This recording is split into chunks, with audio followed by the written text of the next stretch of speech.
Islamic banking کے کار اجارہ کا حکم۔ عبداللہ صاحب کراچی سے پوچھتے ہیں، میرا سوال اسلامک بینکنگ کی کار اجارہ کے بارے میں، کیا یہ اسلامی کس طرح ہے اور کنونشنل بینکنگ سے مختلف کس طرح ہے؟ نیز اگر میزان بینک سے میں گاڑی لیتا ہوں تو وہ مجھے تکافل دیتے ہیں، کیا وہ میرے لیے لینا جائز ہوگا یا نہیں؟ بھائی کنونشنل بینک سے اور یہ جو میزان بینک کا کار اجارہ ہے یا اسلامی بینکوں کے بہت فرق ہے اس میں۔ کنونشنل بینک تو آپ کو قرضہ دے گا، وہ آپ کی بلا سے آپ جو مرضی کریں، اور اگر وہ گاڑی آپ کو وہ گاڑی دیتا ہے تو وہ بینک خود گاڑی خرید کے آپ کو بیچے گا، اور پھر قسطیں وقت پہ ادا نہیں ہوں گی تو سود لگتا چلا جائے گا اس کے اوپر، اور وہ بینک کے پروفٹ میں شامل ہوگا وہ سود۔ تو کنونشنل بینکوں میں یہ 2-3 طریقے رائج ہیں، اس سے ملتے جلتے اور بھی ہیں جو بالکل وہی ہیں، یعنی خالص سود ہے وہ۔ پھر وہ گاڑی جب آپ کی ضبط کرتا ہے تو سارے پیسے آپ کے ہڑپ کر لیتا ہے، اگر آپ نے قسطیں ادا نہیں کی وہ پینلٹی کے نام سے کھا جاتا ہے، وہ اپنے پروفٹ میں شامل کرتا ہے۔ جبکہ اسلامک بینک کیا کرتا ہے کہ آپ کو گاڑی خرید کے وہ مرابحتاً بیچ دیتا ہے، کیش پہ پیمنٹ کر کے گاڑی خریدتا ہے اور پھر آپ کو مہنگی کر کے بیچ دیتا ہے۔ یہ بالکل جائز ہے۔ مہنگی کر کے بیچنے کے بعد بعض دفعہ تو ایسا کرتا ہے کہ بیچتا نہیں ہے، بلکہ گاڑی خریدنے کے بعد آپ کو رینٹ پہ دے دیتا ہے،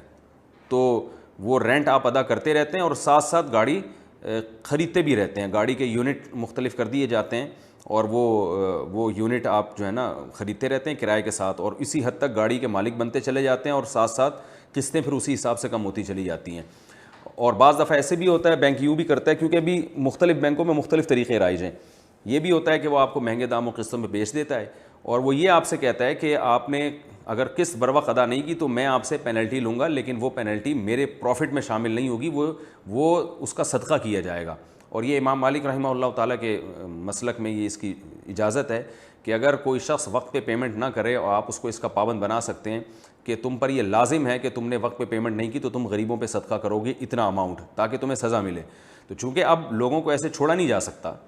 آپ اگر کسی کو کہہ دیں کہ آپ نے یعنی کھلے عام بینک اس طرح گاڑیاں دے اور کہے کہ پیمنٹ وقت پہ ادا کر دینا، نہیں کی تو کوئی سزا نہیں ہے، تو پھر کوئی بھی ادا نہیں کرے گا۔ یہ پریکٹیکلی یعنی آپ کر کے دیکھ لیں، 1000 میں شاید کوئی ایک آدھ ہو جو پیمنٹ ادا کر دے، تو کوئی نہ کوئی سزا لگانی ضروری ہے۔ تو وہ امام مالک کے قول سے لیا گیا ہے کہ جو ہے وہ آپ پہ جرمانہ لگے گا، لیکن وہ جرمانہ بینک کا پروفٹ نہیں ہوگا۔ تو کنونشنل بینک میں اور اسلامک بینک میں بڑا فرق یہ ہے کہ یہ پینلٹی اسلامک بینک اپنے پروفٹ میں شامل نہیں کر سکتا کسی بھی صورت میں، اور وہ جو کنونشنل بینک ہیں وہ اس پینلٹی کو اپنے پروفٹ میں شامل کرتے ہیں۔ اور پھر اس کے علاوہ بھی بہت سارے فروق ہیں، میں اس پر مستقل ایک بیان میں اسلامک بینکنگ اور کنونشنل بینکنگ میں فرق پر ایک میرا پورا بیان تفصیل سے ڈیٹیل سے میں ریکارڈ کرا چکا ہوں۔ یوٹیوب پہ آپ سرچ کریں گے، میرا نام لکھ کے، تو وہ پورا ڈیٹیل میں بیان آ جائے گا، وہ آپ سن لیجئے۔ تو